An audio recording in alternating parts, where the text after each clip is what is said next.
Hey guys, my name is Wildcard and welcome back to my channel. Thank you for subscribing and I do appreciate you following my content. Now, it's Tuesday, it's News Day. Let's see what's been happening last week in the world of union. Now, on the weekend, one of the biggest matches of rugby has played and two massive nations who absolutely hate each other over absolutely everything went head to head in a match that is very, very important in the history of rugby. Okay, now I'm obviously talking about Canada versus USA. Two nations hate each other, went head to head for a spot, qualifying spot in the Rugby World Cup 2023. You cannot get bigger than that in the world of rugby in North America. Okay, so Canada actually managed to pull up an upset with a pretty convincing second half performance, beating the favorites USA in their first outing for the qualifying rounds, 34-21 win over the United States. The USA, so I've watched both teams play in the July International Test Series. The USA did look a lot better than Canada. Canada got absolutely thrashed by Wales. I think they got thrashed again by England back-to-back weekends, whereas the USA actually played pretty well against England, and I think they actually won in the scoreboard in the second half against England in Twickenham in July. So the USA definitely fared a lot better than Canada in the kind of summer tour to Europe. And yeah, this is a huge surprise and upset for Canada to beat the USA. I mean, when when you're up against your most hated cousin, your most hated neighbor, you surely to put out all the tricks in the bag and throw the kitchen sink at your opponent. And that's what we saw on the weekend. Something that that was quite big.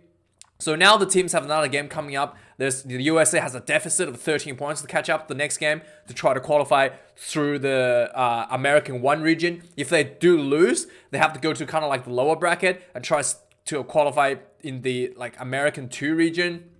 So yeah, it's not quite the end of the world for losing. But yeah, America has to catch up 13 points differential in the next game to try to get ahead of Canada. So yeah, this was one of the matches that, probably the best match of the weekend. Okay, fine. We'll talk about Lolosio. Okay? God damn it, dude. We'll talk about Lolosio. We'll talk about the butchery of a rugby match on the weekend. Oh God, this was infuriating to watch, and honestly, I did not know what to think after the game. This was just absolutely barbaric. The All Blacks, despite the score, right? You look at, hey, that's not that bad. You're only 17 points behind, a couple tries behind. You could have done it, Wallabies. The All Blacks missed 6 kicks, 6 conversions. So scored 6 tries to 3. 6 conversions was missed. Beauden Barrett missed 3. David McKenzie came out and missed 3 as well. So I think it was a 6 or was a 5. But everybody missed kicks everywhere. So the All Blacks could have been close to 50 if they had got their conversions right. And yeah, so this was just appalling. And there was a lot of anyway. So let me just go through what I thought about this game first, and we'll talk about what the media thought. So going into this game, I thought Lolosio should have been dropped based on his absolute awful performance, I think, against the All Blacks 2 weeks in a row in New Zealand. But apparently he's the Pope, he's infallible. He's put in the number 10 position again. Now, I do want to say that there is a little bit of improvement from his part. His defense was a little bit better. He actually fronted up in tackling. So I think he made 6 tackles this game, and he missed only 1. And that one missed tackle he missed, I assume is the one that he missed against Jaco Johan, where he set up a try against Will Jordan. So the one he missed kind of led into a try. So that is a bit of performance from his part, but every other aspect of this game is absolutely awful. So the attacking structure from the Wallabies was almost non-existent. So really flat in attacking. I'm not sure if it's just the 5'8", too worried about making a mistake. So a lot of just really flat attack, no structure. It was really poor at times where you have forwards just being out of position in the back lines. And end up having the forwards making the backline play, basically, where literally Matt Phillip tried to throw this massive loopy pass to his fellow forward Fayanga on the wing and got intercepted by Havili. I want to make sure I don't say the wrong name. David Havili, who ran like 60 meters, 70 meters to score a try. Like, it's just absolutely poor attacking structure, and that is largely to do with the number 10 not really organizing the attack appropriately. So yeah, number 2, the biggest, stupidest kicking miss I've ever seen. So despite Beauden Barrett missing like 50% of his kicks, all the kicks that he missed were like on the sidelines, quite difficult kicks. This one that Lolosio missed, Lolosio has 50% kicking chances as well. This one he missed, right? Was right in front of the goalpost, 22 meters out. I kid you not. A crippled person sitting in a wheelchair could knock this over with his chair, right? He could have like ran the ball with his chair and the ball would have gone over. Okay, this is how easy this kick was. Right in front, 22 meters out, and he missed. He missed. I could not believe it. I thought, there's no way this could even happen. How? Like, I was like, no, he's a professional rugby player. I mean, surely this is like just as easy as walking for him, right? No, he missed the kick right in front, 22 meters out, no wind. This is Perth, no wind, dry conditions. I do not know how that could happen. Even the crowd started booing him after this. This was absolutely atrocious. I kid you not. I almost broke my TV at this point. I wanted to like punch a hole through my TV. Okay. Luckily, I realized I only got one TV. If I break it, I don't have enough money to actually buy a new one. So I should refrain myself from not doing that. But I'm sure all of my neighbors thought something went wrong in my house because I was screaming the F word at the top of my voice when I saw this. I could not believe when I saw this, okay? And then there was another point where it was just absolutely poor.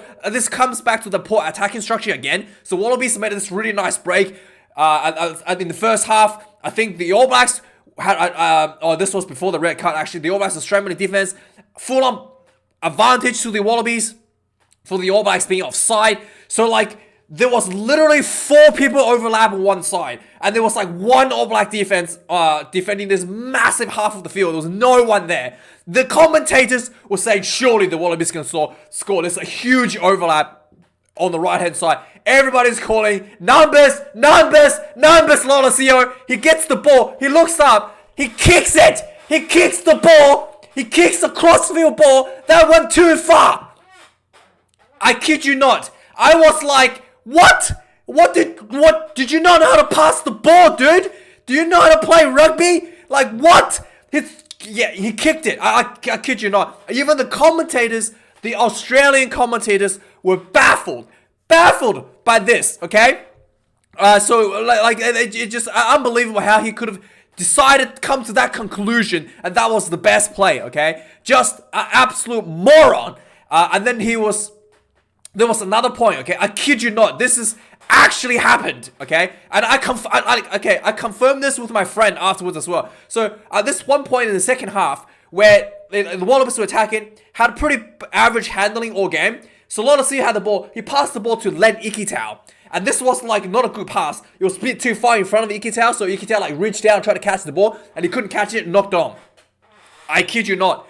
After this was locked on, the camera was kind of on the both of them. And Lolosio, you can't hear what he said, but was like, kind of like, yeah, you should have ran onto it. He's like kind of just saying, you can see it from like his mouth and everything, like, oh, you should have ran onto it, like got a bit faster. Yeah, come a bit closer. He was blaming Len Ikitau for his poor pass. And at first, I kid you not, right? At first I was like, yeah, this is just, no, that did not happen. That's just me like imagining it, like lip reading, imagining him saying that. That's just because I'm biased, because, you know, because I'm just because I hate Lolosio, because so I was just like, yeah, whatever.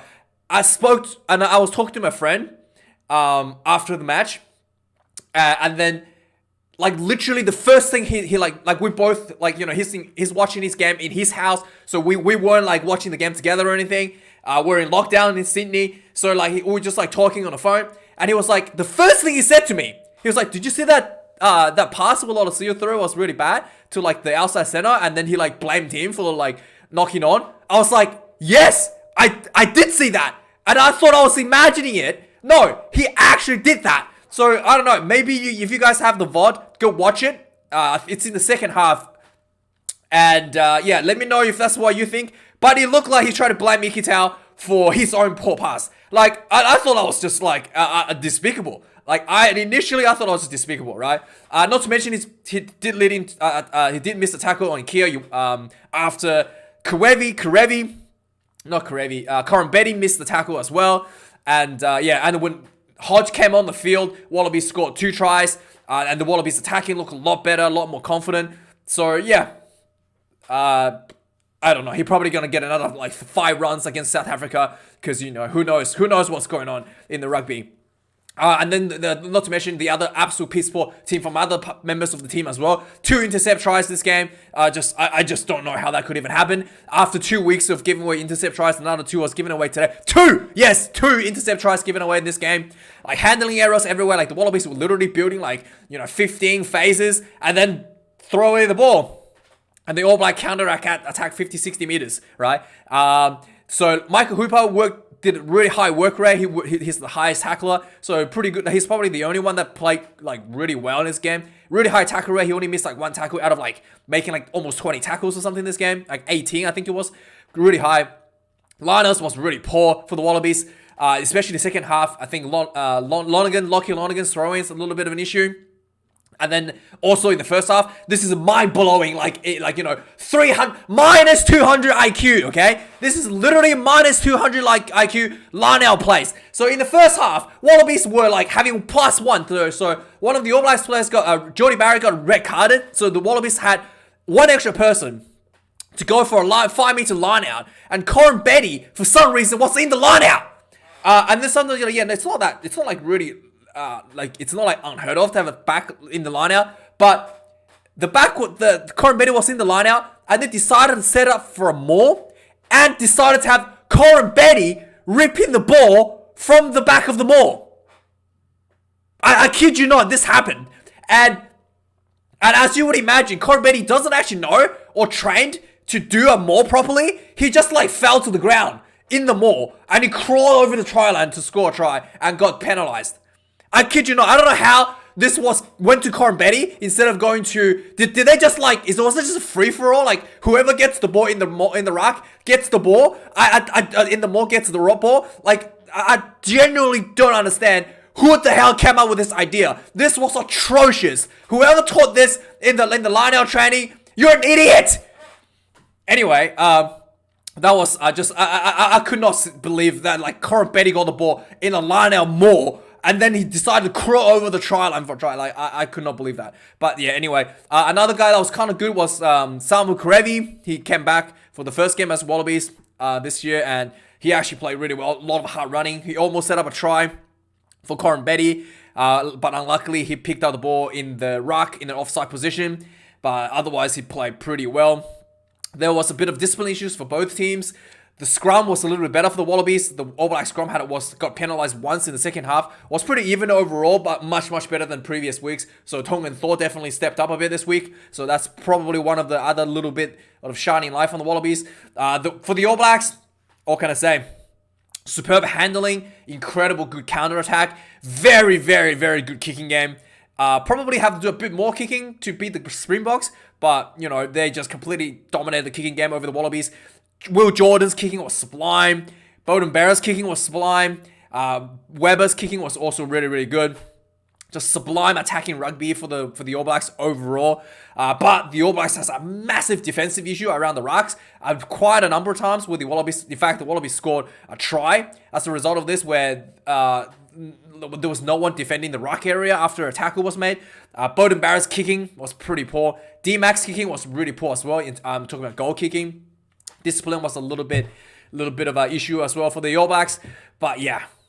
I honestly, at this point, I think Lola Seal shouldn't be playing at all for the rest of the Rugby Championship. He just needs to take a break. This is just unbelievable. So, the other news, the fallout from the Rugby Championship, Jordie Barrett got a red card for he kind of like jumped up in the air, and then as he was coming down, I didn't want to play this. As he was coming down, he like stuck his foot out. Yeah, he stuck his foot out and accidentally like kicked Corbett in the face. So he's being charged for dangerous and reckless play, basically. But in my opinion, this was a bit of an overstretch. I mean, sure, it did hit him with his foot, but I didn't think he deserved a red card. But under the current framework of World Rugby, this is the red card, like foot to the face. This is really, is his technique a red card? But overall, how dangerous this actually was, I mean, he could have like kicked him in the eye, and that could have been pretty bad.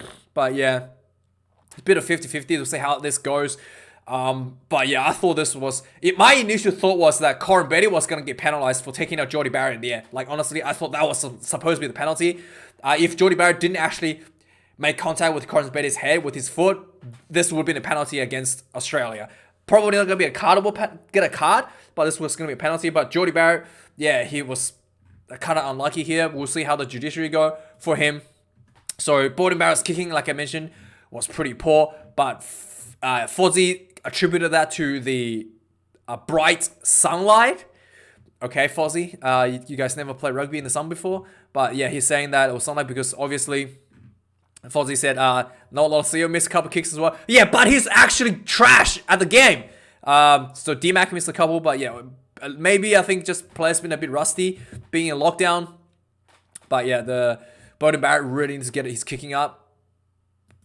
Same with Damien McKenzie to try to have any chance against the Springboks in a few weeks. So Kerevi, like I said, came back for the Wallabies as a result of changing the rules of the Bledisloe. So now the Wallabies are allowed to have 2 players that are contracted overseas to play for the Wallabies. So Kerevi came back and made a really huge impact straight off the field. He almost scoring a try. There was a ruck where he was in the ruck and he picked up the ball from whilst not being last feet in the ruck, and he ran through, set up Corin Betty for a try, but was denied for him being offside, which was correct. Andrew Mertens mentioned that the ruck wasn't formed because there was no All Black players in the ruck, but the rules has been changed now that all you need is 2 players from either team to be in the ruck for the ruck to be counted as a ruck. So technically there was a ruck nowadays. So Andrew Mertens is wrong for all of you watching the Australian feed. So yeah, again, a lot of people thought going into this game thought Quade Cooper was going to get an opportunity at the number 10 position. I don't think Quade is much better, to be honest, because Quade Cooper's tackling has been his tackling is pretty poor. His goal kicking is pretty poor as well. But his, I think in terms of, selection, I don't think Quade is much better than Lolosio. But it's just the principle of everything. Like, I'd rather have like Harrison coming in from the Waratahs to fill this position. But, just in the principle, you can't really just give someone opportunity after opportunities for like literally no consequences. So just out of the principle, he should have been dropped to the bench and let Quade start. I think that's the thing. But yeah, Sonny Williams said he should have had Quade starting. So Sam Whitelock had a baby on the weekend. So he's expected to potentially come and join the All Blacks team soon. Not 100% sure if that could happen, but it's a possibility.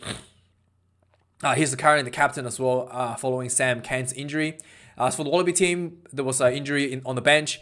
So Greg Holmes is called back into the Wallabies. So yeah, the old fella has another run. I don't see him getting actual like starting time on the field, but he will be like a reserve prop should someone gets injured. So the Suliali Vunivalu was expected to come back for the Wallabies. He's a very, very exciting prospect for the Wallabies. He's a former league player and he played really good for the Reds. Every time he gets the ball, he's just like electrifyingly good to watch. He had a bit of injury, so he couldn't play in the Bledisloe Cup series. And yeah, he's apparently injured again, and his comeback is going to be delayed. In terms of coaching, Brad Thorn signs a couple of more years with the Queensland Reds, and he talked about he wanting to take the Reds into like the next level, and really wanted to. After watching the Bledisloe Cup, he did a bit of backseat coaching, saying that he really like the Wallabies really need to improve on every aspect of the game, which is true. And I really like there's a lack of competition, I think, internally for selections. So that is another reason why players probably are not improving as much as they could. For the other side of Tasman, Leo McDonald signs another deal with the Blues. They won the Super Rugby this week, which Super Rugby Trans-Tasman this week. So the Blues actually played really well. They probably could have made themselves into the finals, but they really fell off in the last few rounds in the Super Rugby Aotearoa season, and allowed the Chiefs to steal that final spot against the Crusaders. But the Blues actually had a pretty stellar season overall. So started really strong, had a bit of low in the middle, and finished strong as well in Super Rugby Trans-Tasman. A couple of big Springbok players are signed to Japan last week as well. So the biggest signing is Pieter-Steph to Toit. It's going to Japan to play with Patrick Tuipulotu, who's on a sabbatical for Japan as well. So yeah, that's so Tuipulotu is on sabbatical, so he will be going back, and Dutoy, he is going there as a fresh signing, because in South Africa you can play overseas and still be selected for Springboks anyway, so it's not really a selection issue for him. So in the World Rugby, Joe Schmidt was working as a member in the World Rugby, in World Rugby, in terms of organizing the game, looking at the rules and everything, working with stakeholders and stuff off the field. So he's decided to take his leave of the spot and go basically live in New Zealand, I think, to look after his family. I think his son has autism, so he wants to spend some time with his kids. But yeah, Joe Schmidt. A lot of the Ireland fans will probably be, anyway. And then some more off-field drama with Johan, Jaco Johan. So obviously, Sir Clive Woodward, the salty man, for trying to make himself relevant again after winning the World Cup, 18 years ago. He is trying really hard, so he posted an article after the second test criticizing Rassie for not running water onto the field, and basically telling him to step aside for the head coach, despite the fact that this is kind of the South African strategy to have Rassie on the field to give players that face-to-face boost to the morale sort of thing. But yeah, anyway, he wrote an article, and then Rassie keeping the smack up, telling them that not only that 0-3, by the way, telling Clive how wrong he was, that the Lions did not win as a result of Rassie's on-field water boy running interference sort of thing. And then also mentioned that Clive Woodward did have the worst Lions tour ever, by the way. It's actually really funny how he criticized how bad the Lions tour is, whilst he literally had the worst Lions tour in the history of the Lions, where he got dominated in New Zealand by huge sweeping margins for 3 games in a row in 2005. So yeah, he literally had the worst Lions tour ever, and he's out here criticizing other people. Clive Woodward, you are the worst. You are absolutely the worst.